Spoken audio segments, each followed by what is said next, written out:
رسول اللہ صلی اللہ تعالیٰ علیہ وسلم کا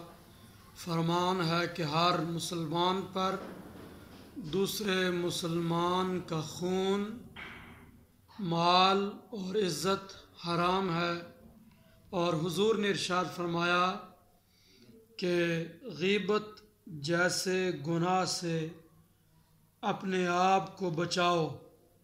کیونکہ غیبت زنا سے بھی بدتر ہے۔ زنا بہت بڑا گناہ ہے، تو غیبت اس سے بھی بدتر ہے، کیونکہ زنا کرنے والا گناہ کے بعد توبہ کر لیتا ہے تو اللہ تعالیٰ اس کی توبہ کو قبول کرتا ہے، مگر غیبت کا گناہ اس وقت تک اللہ تبارک و تعالیٰ معاف نہیں کرتا